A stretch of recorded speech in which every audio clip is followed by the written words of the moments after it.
This video is brought to you by CoolStuffInc.com, where you can find cool stuff in stock. Hello, and welcome back to another day in the arena. It's me, it's CGB. The end of the month has come again. It is time to grind our way as high up the mythic ladder as we can so we can sit on a nice comfy rank and not have to play heart-stopping last-second magic to make sure that we're in the top 1200, to play a future tournament, to possibly get to day 2 of that tournament, to possibly win that tournament, to possibly play in a future tournament. It's Magic Esports is what it is. And for Magic Esports, I had to get a new t-shirt.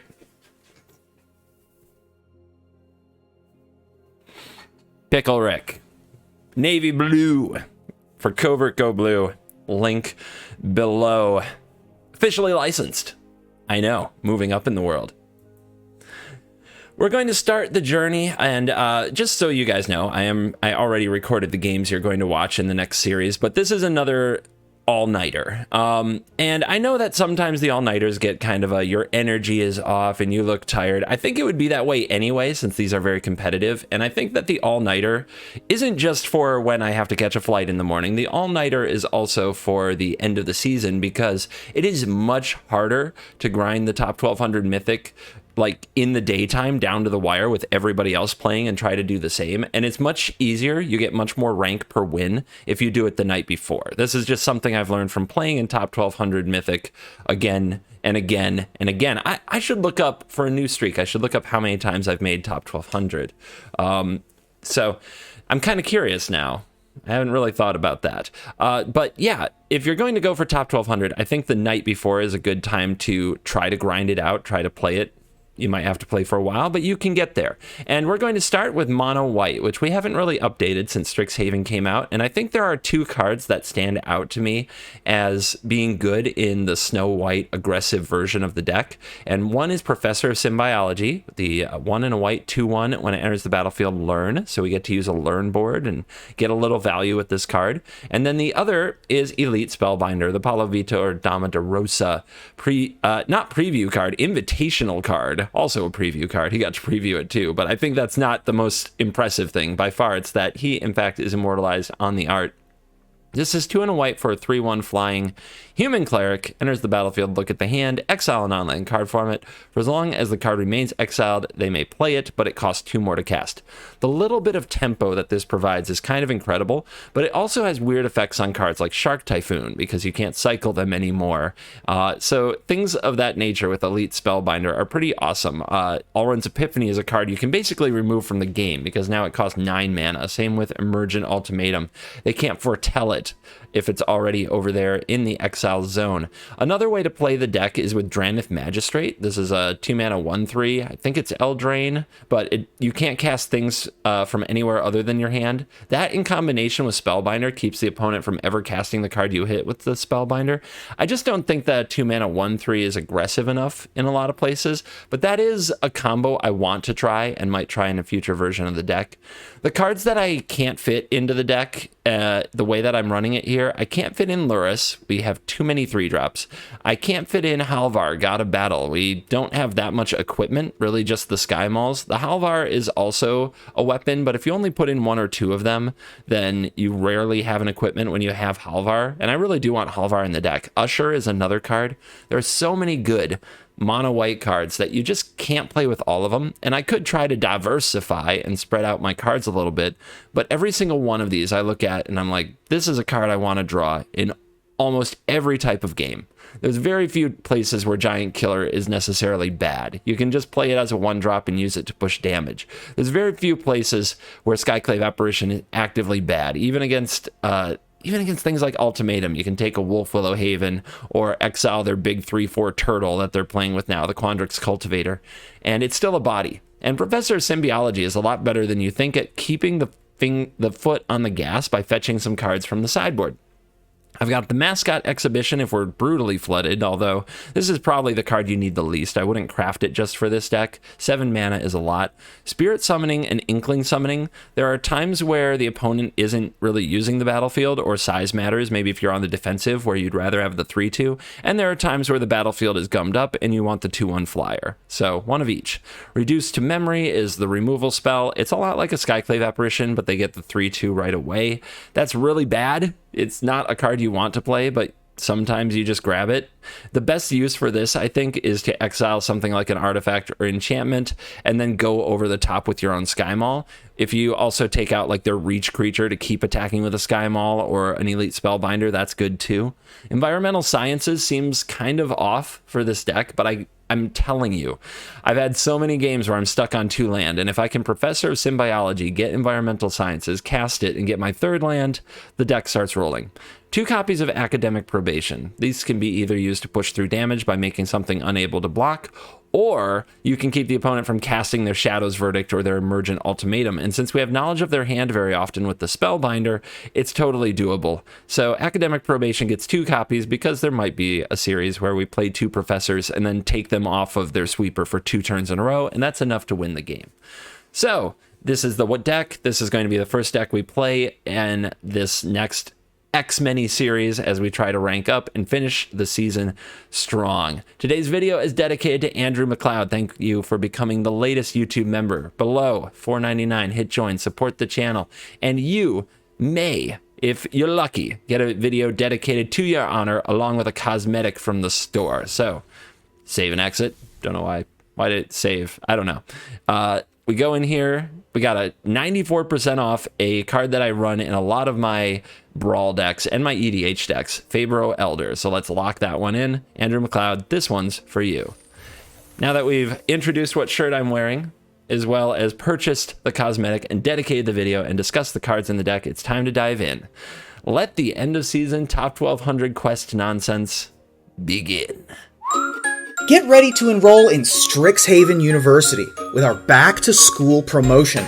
Take 15% off all Mystical Archive singles and receive a free pair of CovertGoBlue and MTG Nerd Girls exclusive tokens when you use the promo code B2S at checkout. The promotion ends May 2nd. So head over to CoolStuffInc.com.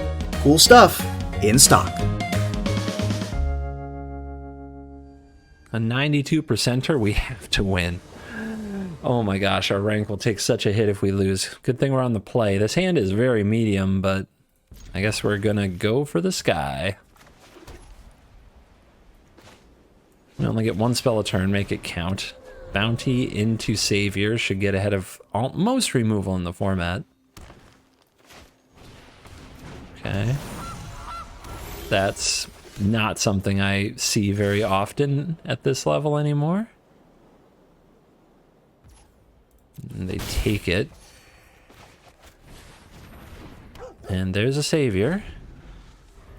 Won't protect us from a Gem Raiser, though. Let's see what kind of a goose deck are you? Gingerbread Cabin on 2.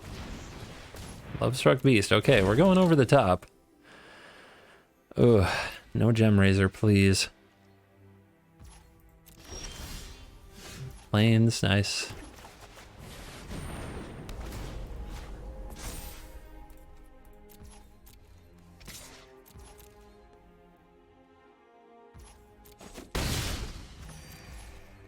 All right. What you got? I guess if they Gem Raise the Maul, I do have another Maul, and I can Giant Killer the Gem Raiser, so it's not the worst thing. It's just going to take a while to get back on the aggressive. Double Goose. And another tap land in a Kazandu Mammoth. Their hand is awkward. Oh my goodness. Will I ever kill them? They have infinite life.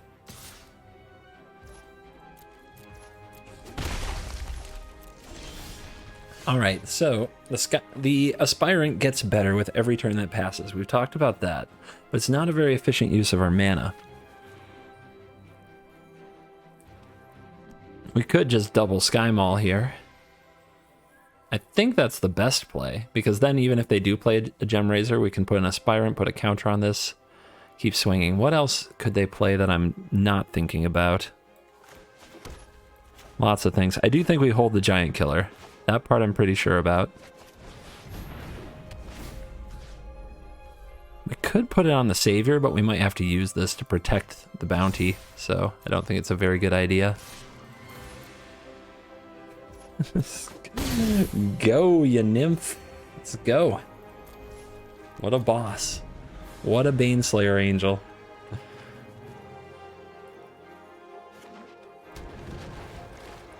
"100% tap lands."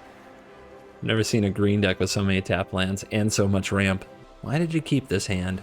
I guess Lovestruck Beast is a good reason, but okay, we've got a Troll King. Well, I'm not afraid of that. It's a lot, but I mean this is airborne, and it gains 5, soon to be 6 a turn. Mono green food. I didn't know people still played that. We also have the giant killer for the Troll King, but I think we wait and see if something else happens. No, don't sacrifice it. That would be pretty bad. Down to 5. Here's an idea. Do we move the Sky Maul? This can give protection from green. Obviously we don't have the mana for that this turn, but at some point we might. Well, I guess we can power up Haven. Okay, Henge it is. Henge it is. Oh man, how are we gonna finish this job? They also have a white creature, so protection from green doesn't just get through.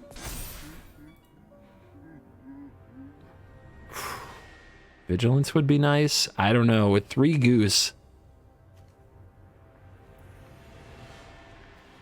Maybe I want to play the killer as soon as possible, but we don't want the opponent bringing back the Troll King because they get to draw another card, but then they wouldn't have food. Okay, they're going for a trail.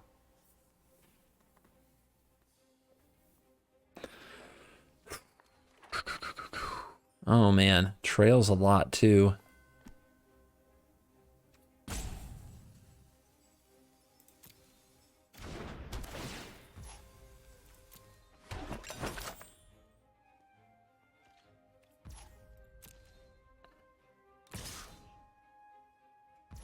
All right, I'm gonna use it. If the opponent brings back the Feasting Troll King, then they don't have the food. And the giant killer can come out and tap a goose to hopefully get through in the air 1 turn quicker. Yeah, they're gonna do it. And they also don't get the cards from these trails. All right, their deck's online for sure. And on an infinite timeline, they win. If we draw another bounty,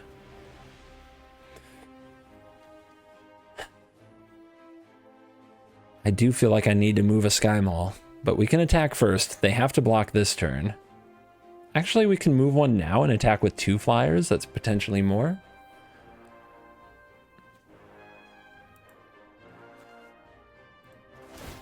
Right, like this.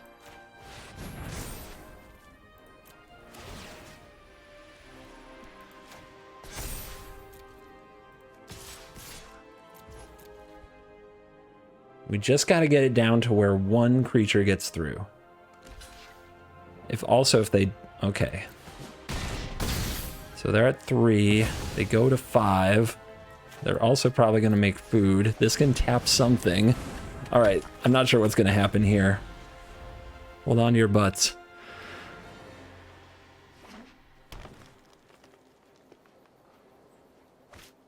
They do have Vorinclex. I wondered about that. That turns off the +1/+1 counters. We have to keep that in mind. But where's their life?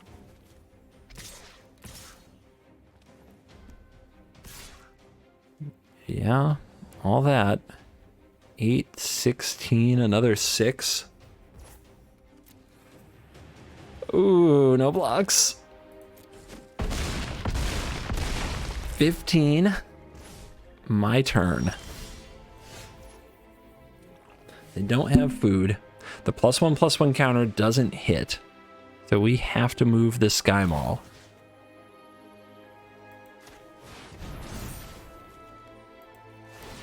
All right, let's go for it. Green. Doesn't do anything because of Vorinclex, but this gets through. Man, that got scary close. I thought I was going to lose to the 92% and just have my rank plummet. All right, chilling right on the edge of top 1200. Right on the edge. But of course, that's not the goal. The goal is to call it under 500 for camping purposes. On the play, we did it again. Will we draw a 2-drop? If we draw a 2-drop, this hand is amazing. Professor of Symbiology would be nice. Hollowblade would be nice. Luminarch Aspirant would be amazing. I hope Spellbinder is quick enough. With a Savior, it should be. Opponent with 1 mulligan. They've got a Yorion deck. I'm sorry, Yorion. I love you. I must destroy you. Well, I'll take another 1-drop. That's acceptable.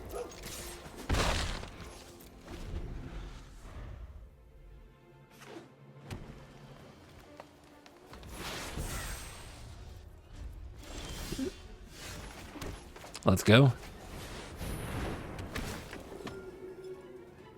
Elspeth's Nightmare. Feel like I get around that okay, but they have just no plays if I take this. On the other hand, if I take the Ultimatum, yeah, the Nightmare is not that great.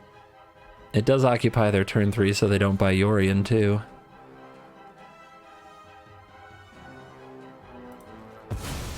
So let's make that cost 9.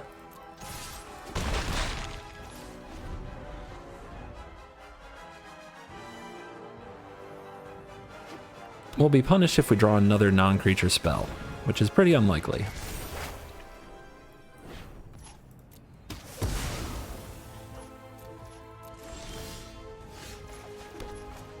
Let's saddle up. Take 6.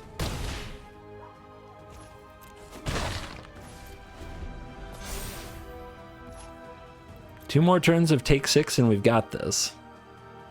We do need our opponent to brick a little bit. The top of their deck can definitely cause us trouble.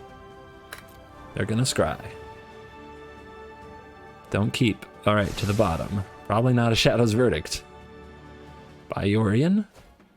Move Foretell again. Okay, we gotta close because that means I believe that they have Alrund's Epiphany.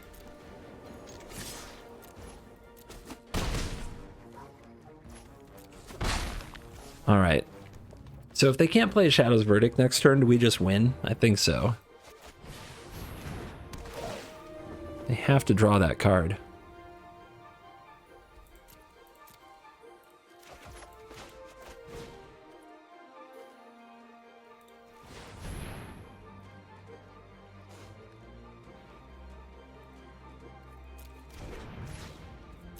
All right, can't draw that one. Let's see if the opponent can weasel out of this with something I didn't think of. Impress me.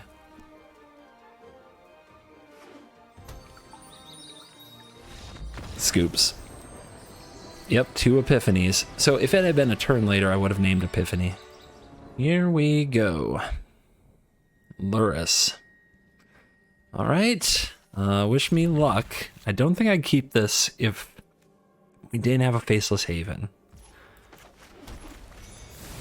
Might as well play out the killer. We know they don't have any big creatures. It's a crab, okay. We can bluff a Bone Crusher Giant here.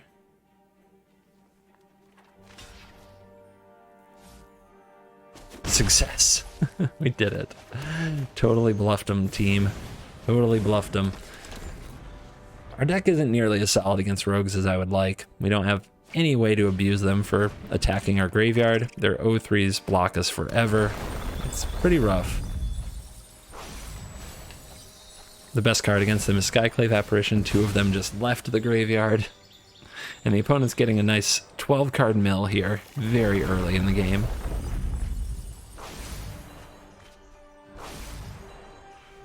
All right.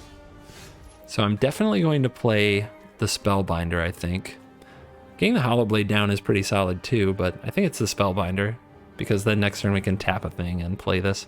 So let's attack first. See if the opponent's down for this block now. The jig should be up that I don't have Bone Crusher Giant, but they still don't block. Nice. All right, 2 Into the Stories and a Soaring Thought Thief. I think we take the Thief. We're trying to aggro them, we take the Thief. The Thirst to hit the Spellbinder is really expensive. The Into the Stories cost a lot of mana. Okay. I mean, they're crabbing. But let's see what kind of damage we can do. Do we go straight to a Sky Maul? I really want the Sky Maul on the Hollow Blade. I don't want them to disrupt this.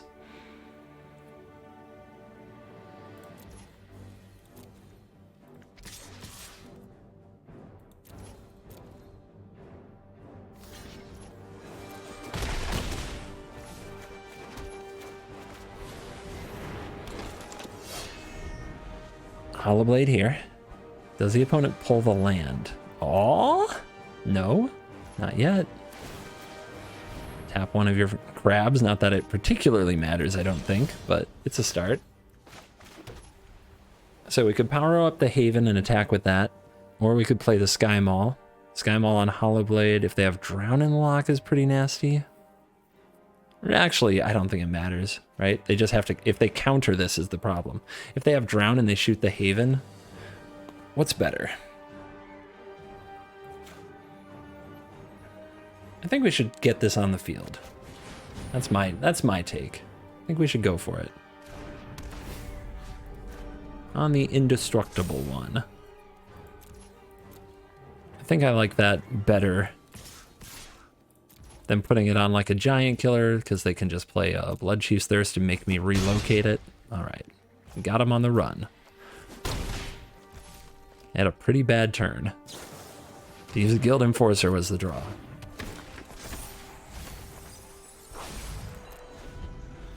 All right, if they have a land, what can they really do? They can Blood Chief's Thirst on the Spellbinder.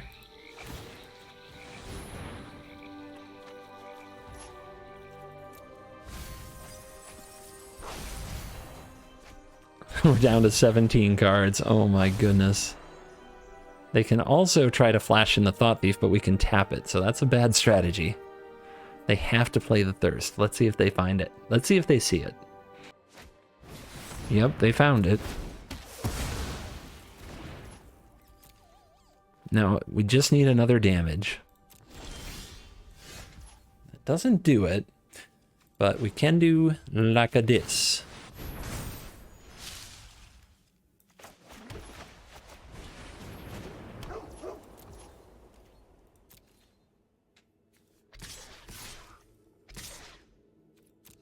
Hope that they miss a block here, but we can once again tap down their Enforcer. And they have to start chumping away these crabs. Those little points of damage they took early to protect their crabs are starting to cost them.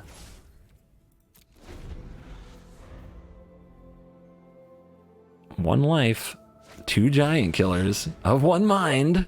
Okay. Into the Stories that they might never get to cast. Would you like to attack? No. Okay, tap here. My turn. Luminarch Aspirant. Let's go for it. Every threat's lethal.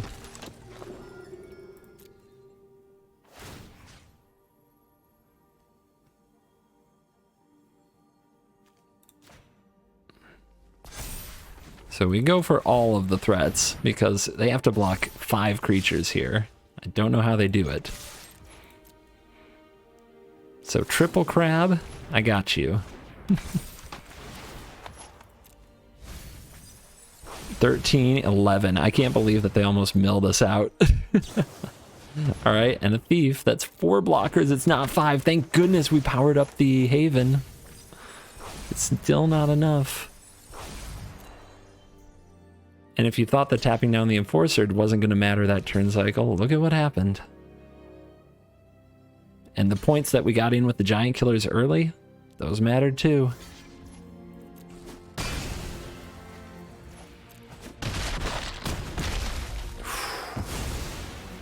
Die, rogues, die! 829. Alright, I cut a loss where I never drew a third land.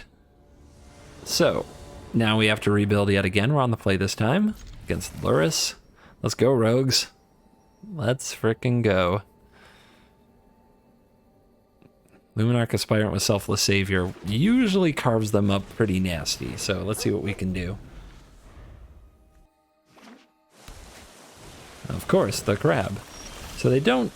a little awkward. I could probably cheese a damage, but then we don't get a +1/+1 counter, and I want those counters.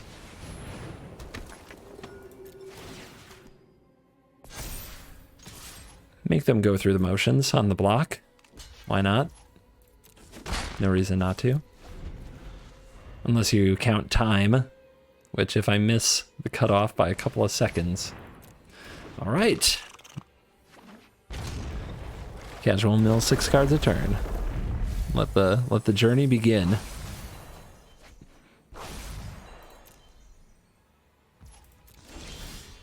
That's a good draw.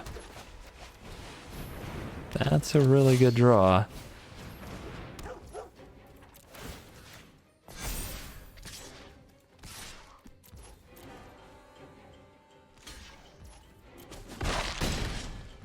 Let the bleeding commence.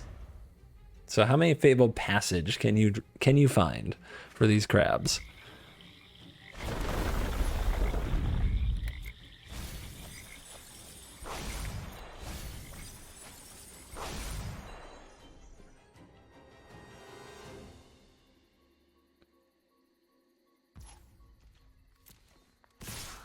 Yes, do it. Okay, don't. All right, we don't want to risk the saviors too much anymore. We definitely want to play another Hollow Blade and probably another savior. So if the opponent targets this, we just use a counter. If the opponent blocks this with like Thieves Guild Enforcer, we use a counter. So this is all fine.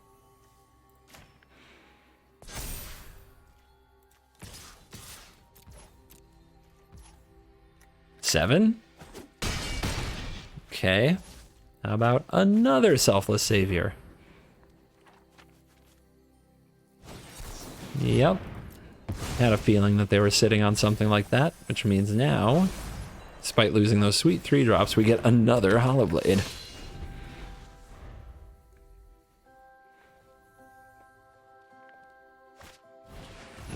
Crippling Chill would be a beating. Maybe that was a reason to put the counter on the Aspirant last turn.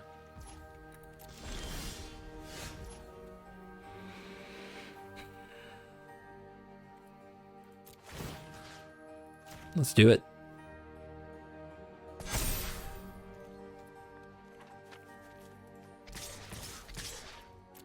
I'll discard this Plains.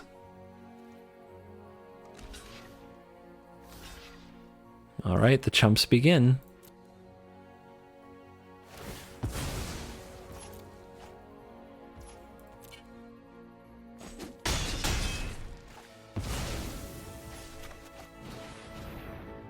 Life's Bounty, just more protection. Eliminate, the doggy's got this. The doggo's got this. Don't worry about a thing.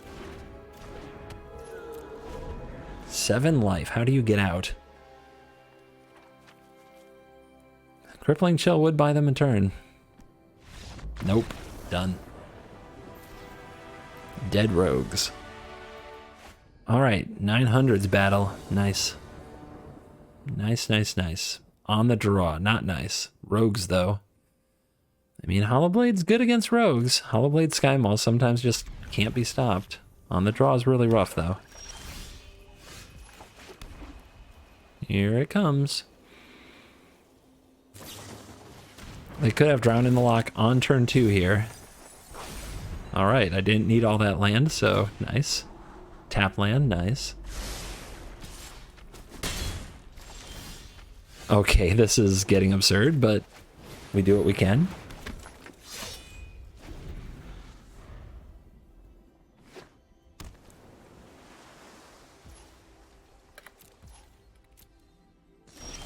All right.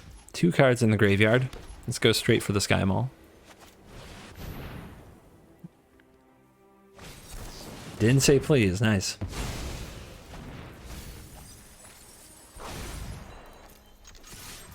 But we are the aggressor, so let's act like it.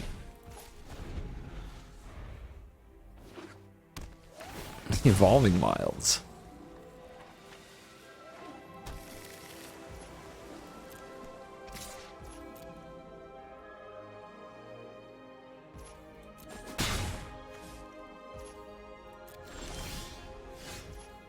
Okay. They probably have another counter. Let's try attacking first.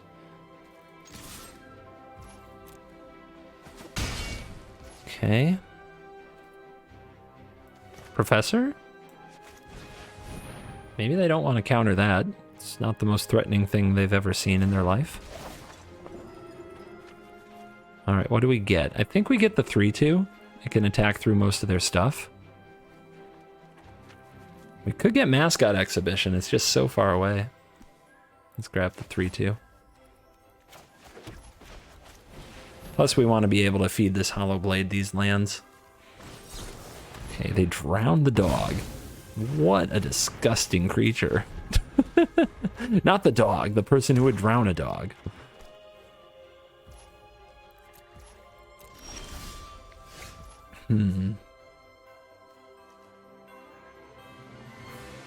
Let's go for the app.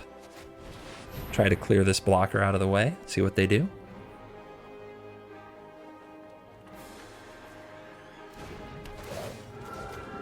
Alright, so that tells me they're going to kill the apparition. So let's not send the professor. Okay. Makes them look smart. Alright, we're definitely in danger of losing to a Crippling Chill, but at this point I'm going to hope that they're playing stock rogues and just play this Giant Killer. Holding lands because of Hollowblade.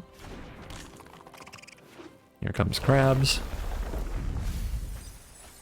40 cards.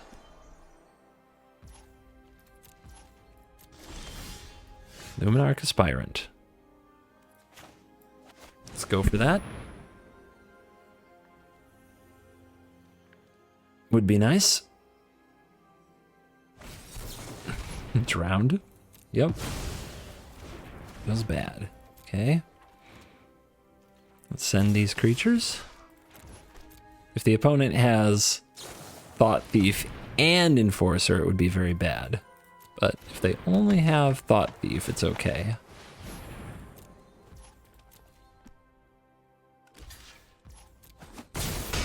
Got him to 6. Can we get there?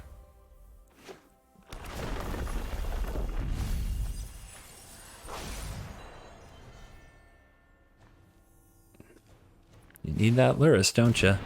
Yes, you do. There's nothing in the graveyard yet, though. Okay. So you're just playing that as a blocker.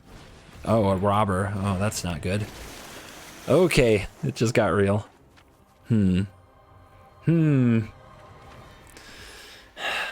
Okay, how do we do this? How do we finish this job? No!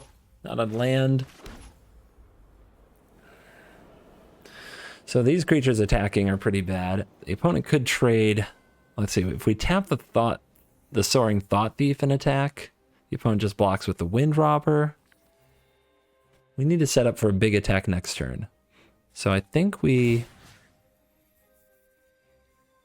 tap here. Try to make this awkward for the opponent.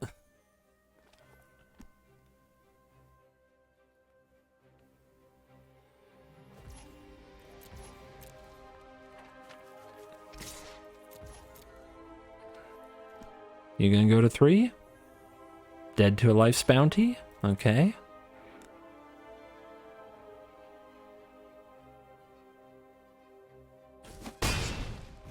And we'll play a Summoning for another 3-power creature.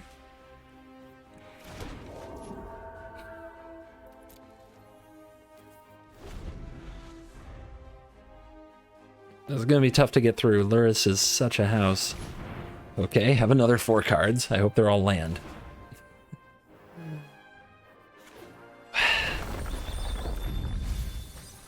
Yeah, I think the opponent set up the lock. It'll take an amazing draw to get there. They had so many good counterspells too.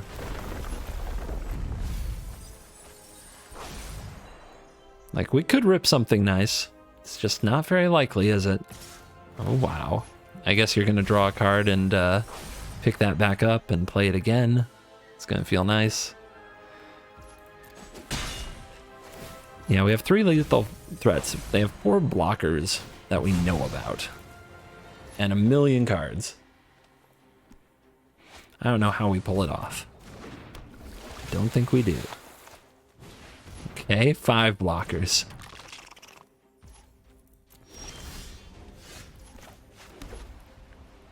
So what can we tap? We can tap the Lurrus so they can't gain life. They'll probably have at least 1 removal spell.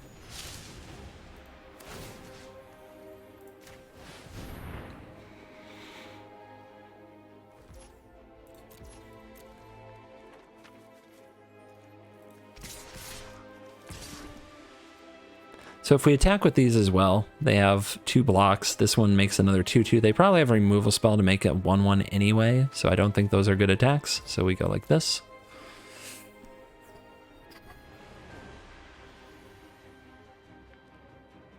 They have to trade at some point, but they don't have great trades. The Wind Robber should probably just block and kill something. Okay.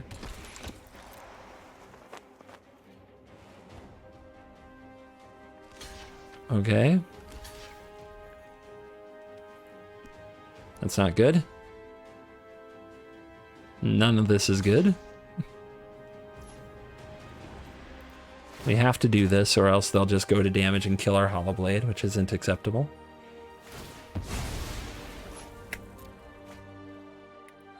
Opponent definitely played this one well. They ran the Rogues deck the way you have to win, and we flooded really badly. Like, the amount of land we drew in this game is pretty absurd. Alright, I'm packing it in. On the play? Nope. Denied. Hand is okay. I guess it depends how well the apparitions hit. Just checking for a shock. Okay, there's Frostbite. Or they put a stop on the end step just to mess with me. Bone Crusher, maybe? Let's see what you got. Boom. Easy. So I have to get to land number 3, so I'm going to play the Professor. We're going to go find the Sciences. And if we don't draw it, we can go fetch it. If we draw a 1-drop instead, we can play a 1-drop the same turn. We might also just play the Hollow Blade, but we'll see. Giant is here. 2 for 1 achieved. We drew the 1-drop as expected, because why would you draw anything else? And now we got a doggy.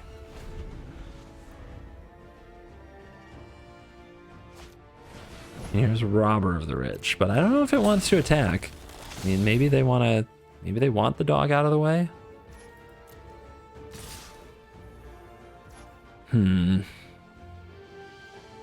think we take it. And I think we put a Sky Mall on the Professor. Yep, okay, that was stupid, but I like it. that was grade A stupid. Alright. Sky Mall. On the Professor. Doggy, get in. Wall assembled. How will you ever attack again? Take an Embercleave. Okay. We got a Fervent Champion and a Rimrock Knight, so the opponent has gone wide. Another dog. I guess we can play that with a Hollow Blade and be in really good position if they try to attack us with an Embercleaved creature, because we can block and trade off with a lot of their things. It's not very mana efficient though, considering we have all 3 drops in hand. For those of people who would make fun of me for having an Environmental Sciences in the board, imagine this game if we didn't have more land. Oh, look at them go. They're doing the thing. Okay. How to do it. This kills the Bone Crusher no matter what. This can take out the Robber no matter what. This threatens to kill the Rimrock Knight, and this goes here so that when the opponent plays their Embercleave, we have a thing to sack. And if they don't play an Embercleave, we can just sack it and target something else. So, where's it gonna go? Nice sword. Okay, it's going there. Alright, then we will go to protection over here. Rock Knight, okay. It's a lot. What is that, 14? So we got a block? So be it. That's pretty dangerous. I think we're just dead.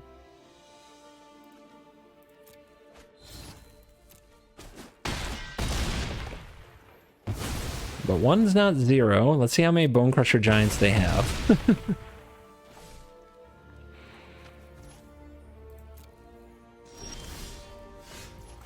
The dreaded third land finally arrives, okay.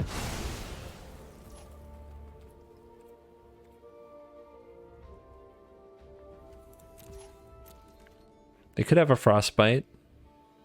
If they have a Frostbite, are we dead anyway? Yes.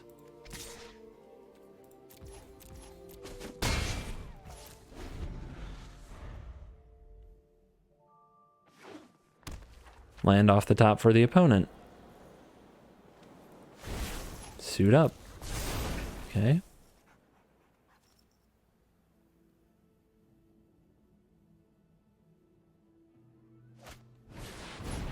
Okay. Rough. Life is hard.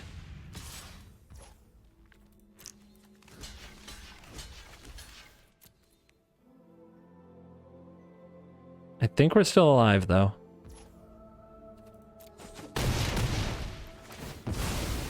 First strike does its thing. Spellbinder. Well, their hand can't have the things that we're afraid of anyway. So we can take you out. Do this again. We've got to try.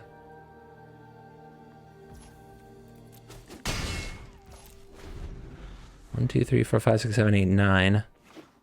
And we have a Haven.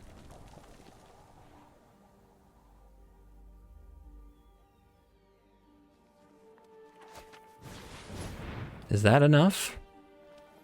No. It's very scary, though. We have to trade away the Skyclave Apparition. Which means we can't attack back for lethal without some amazing draw. Do you really still get to rob me on top of all this? Would have been a nice draw. All right, this has to go here. This has to go here. They're gonna get a 4/4.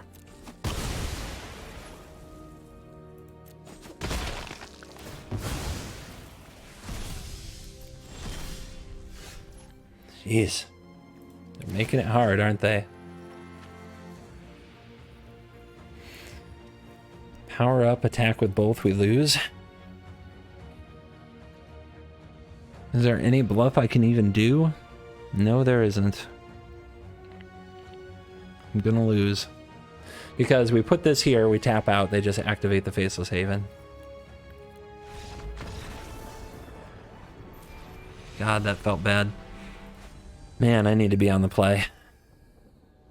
Fresh Prince is actually a friend of the show. I hate this more than anything.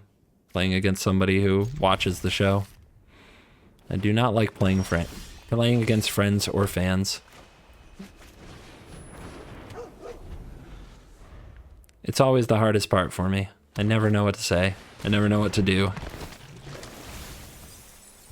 I'd rather play anybody but somebody I know. I'd rather all that my opponents were anonymous. I don't think people would get that. I think I'm a pretty rare case.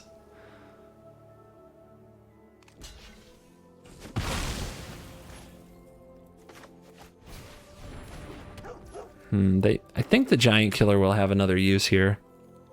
So I'm going to hang on to it.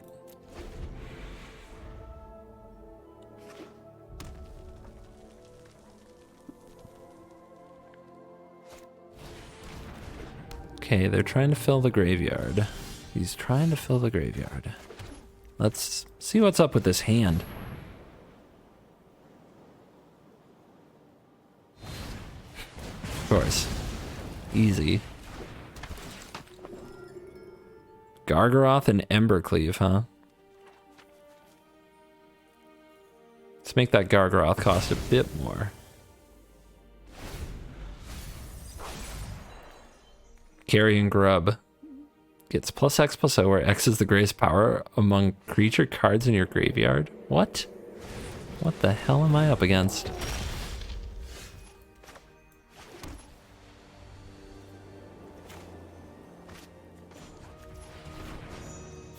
Chop down the giant. Flavor. Play the killer. Now we'll see how good he draws.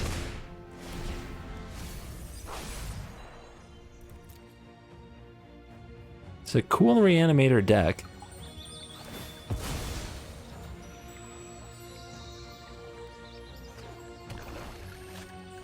Okay, it's not another Gargaroth yet. It's a lot of life, and there's a lot of cards down there, plus you can draw a card now.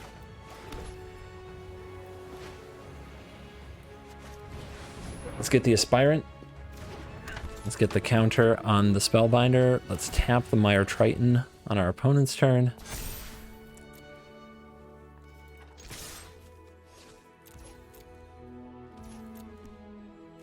We've got a long way to go. Only 2 turns till the Gargaroth comes down.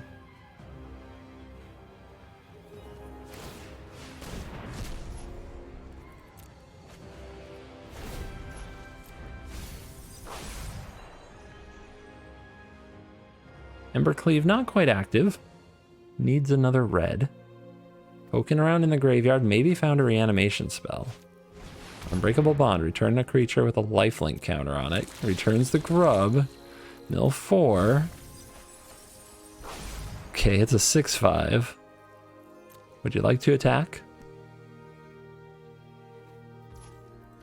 Tap that. Another land. Not great. Not great at all. We have to keep tapping this. That's for sure. And this Mire Triton is a problem. So I guess we will put the counter on the Spellbinder. Next turn, we attack for 6, 7, 8, 9, 10, 11, 11. And right now we take them to 12. It's so close. But we can't let this thing hit us. It's the lifelink alone will beat us.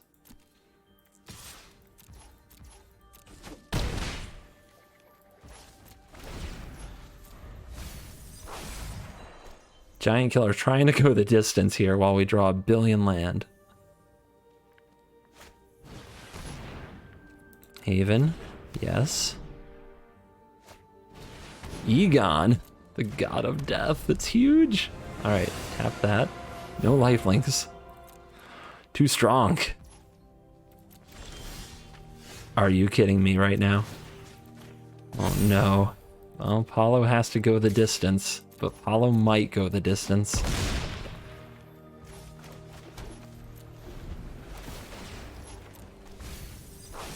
Oh, you really wanted that Bone Crusher Giant, didn't you? Didn't you, Fresh Prince? I know you did. Gargaroth. Gotta tap the lifelinker. Then tap the Gargaroth. Valerian's play is to hope that I forget how reach works.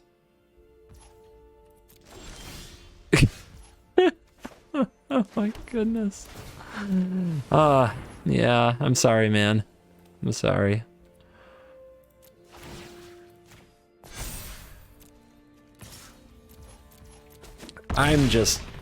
I'm grateful I survived the flood of a lifetime with this deck on Season Reset Eve. Alright, one more shot, then I gotta change it up. On the play, how about that? So we're 83% win rate on the play. Let's see if we can keep it going.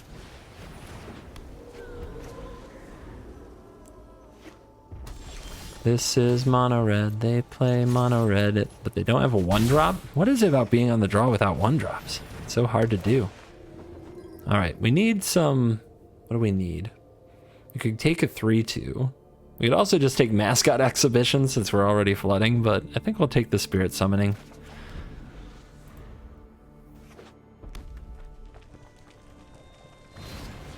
Ta-da! 100% Bone Crusher Giant win rate. Okay, that is another land off the top. This is getting absurd. Floodtastic, huh?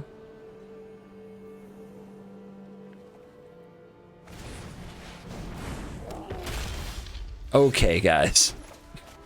Come on now.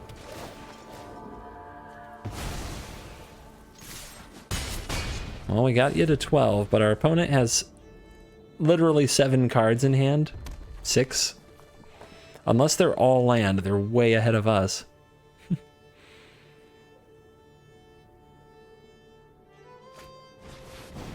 Annex. It's a rough one. Charger, that's really tough, but we top decked like a boss. All right. I think we want to hit them as hard as we can. If we hit for 5, then they're at 7. If we draw another Sky Mall off the top, we win.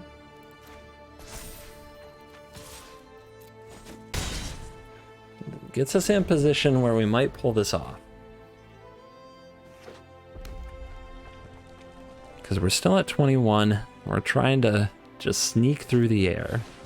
Okay, that has reach.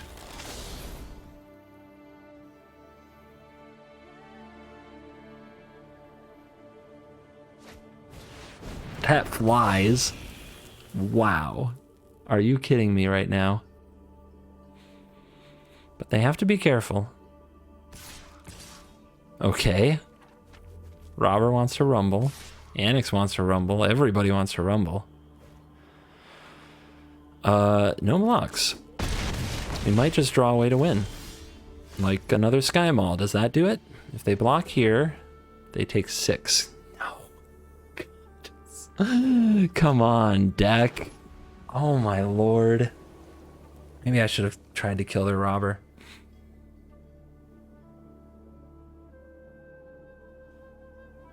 I mean, I can force a block. Then they power up, they attack back the other way, they win with Embercleave, unless I block the Annex with something with a Sky Mall.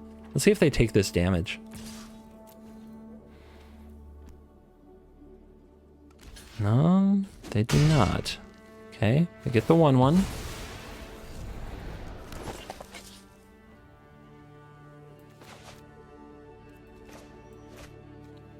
See, do we move it or do we play the one from hand? The one from hand is moving, it's more mana efficient, but it also opens this up to a removal spell like a Frostbite.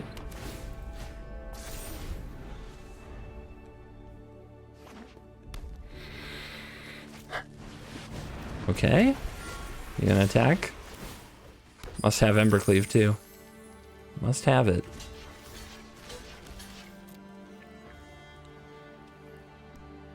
Ladies and gentlemen, the greatest gamer in the history of the world, Mono Red. 100% always. At everything.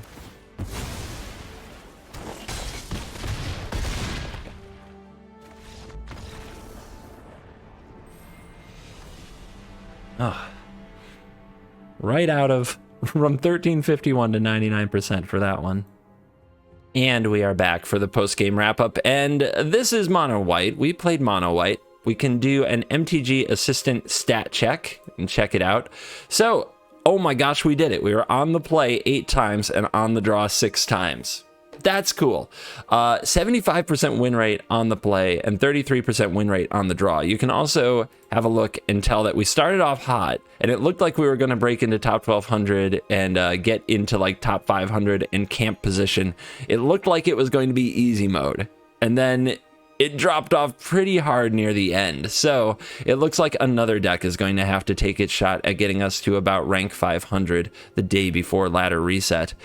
And what do I think of this deck after playing it a lot? I I think this version is a very one-note deck. It's going straight for the face. It goes straight for the jugular. It can't grind out a longer game, and that actually becomes apparent against things like mono red that are usually pretty good matchups. But here we don't have a Lurrus to take over the game. We also don't have resiliency if Rogue starts to lock and dig in, you know, when they get like 3 or 4 creatures on the battlefield and their Lurrus. We don't have a way to play our own Lurrus and just keep the pressure coming. So I really missed Lurrus a lot, but I don't know how I would replace it. I don't think I can replace the Spellbinder. I don't think the Sky Maul is replaceable.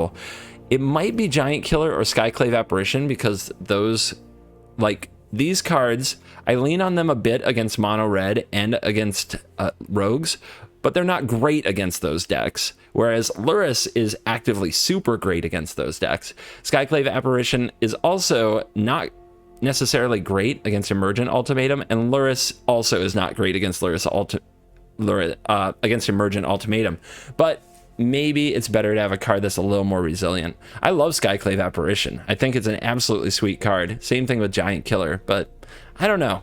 I feel like I need a Cat Nightmare, and I feel like I need to trim some 3-drops to get there. So I guess I'd try it without 2 apparitions, or maybe trim 1 Maul and 1 apparition for the Lurrus, but I wouldn't cut Paulo. This card is insanely good, and I wouldn't cut the Professor. I really like the value and just always having a solid curve, although it does often fetch more 3-drops in a deck loaded with 3-drops, so maybe there's an even better home for Professor of Symbiology where the 3-drop spot in the curve isn't as crowded. I think that mono white is still competitive and tier 1. I think it can get into the high ranks of Mythic. It just ran out of time tonight, and we're going to have to try it with something else. And just a quick little tidbit, quick little word for those of you out there grinding ladder near the end of the season, trying to get to Mythic or trying to get to top 1200 Mythic. Don't let anybody tell you what your accomplishment is worth. Only you really know what it means to you. And when you succeed, when you work hard, because it is freaking hard, don't let anyone tell you different. When you get there, make sure you celebrate a little bit. I'm not saying flaunt it.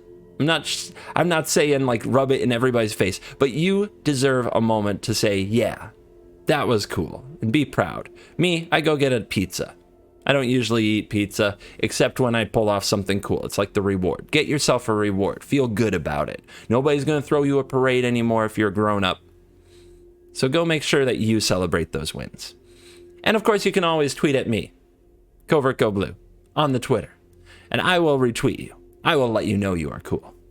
So thank you for watching this video. As always, I will see you in the next video. You're cool.